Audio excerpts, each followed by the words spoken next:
SP বা OC উনি monitor করতে পারবেন কি হচ্ছে, যদি ওই জায়গায় কোনো ধরনের ল অ্যান্ড অর্ডার সিচুয়েশন একটু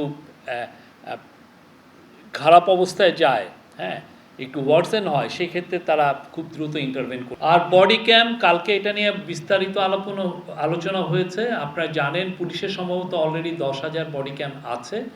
আমরা আরও 40,000 বডি ক্যাম সংগ্রহ করার চেষ্টা করছি। এটা খুব দ্রুতই করা হবে, করে যাতে পুলিশকে খুব দ্রুত এটা নিয়ে এক ধরনের ছোটোখাটো ট্রেনিংও দেওয়া হয়, যাতে এই বডি ক্যামটা খুবই ইলেকশন, আমাদের তো 47,000 ভোটিং বুথ আছে, তো 47,000 ভোটিং বুথে প্রত্যেকটা বুথেই যাতে একটা বডি ক্যাম্প থাকে, কোনো একটা মানে বডি ওয়ার্ন, মানে আপনার এটা চেস্টের মধ্যে এটাও পড়ে থাকেন। এটা থাকলে যেটা হবে যে তাহলে ওই ভোটিং সেন্টারটার আপনার সিকিউরিটিটা আরও ভালোভাবে আমরা ইনশিওর করতে পারবো।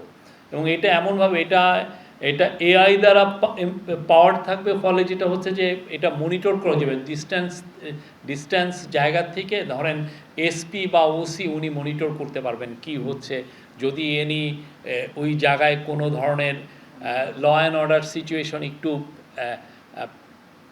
খারাপ অবস্থায় যায়, হ্যাঁ, একটু ওয়ার্সেন হয়, সেক্ষেত্রে তারা খুব দ্রুত ইন্টারভেন করতে পারবে। এটা খুবই এসেনশিয়াল, এবং এটা কালকে চিফ অ্যাডভাইজার বারবার বলেছেন এটার জন্য খুব দ্রুত এটা প্রকিউরমেন্ট করা হয়। কালকের মিটিংয়ে জাহাঙ্গীর আলম চৌধুরী ছিলেন, আমাদের home adviser, special assistant on home of chief adviser Khodabakhsh Chowdhury ছিলেন, ফয়েজ তাইব আহমেদ ছিলেন। এটা নিয়ে অনেক বিস্তারিত আলোচনা হয়, এবং সেখানে কোন কোন দেশে এগুলো হচ্ছে, কিভাবে তারা ইউজ করছে, সেগুলো নিয়েও যথেষ্ট আলোচনা হয়। তা আমরা আশা করছি যে আমাদের তো মূল ফোকাসটা হচ্ছে ইলেকশন কিভাবে পিসফুল, ফ্রি অ্যান্ড ফেয়ার হয়, এবং যাতে বাংলাদেশের এই যে আজকে যেটা আসলো যে 12,60,00,000 ভোটার, সবাই যেন খুবই উৎসবের সাথে ভোট দিতে পারেন তাদের পরিবার পরিজন নিয়ে।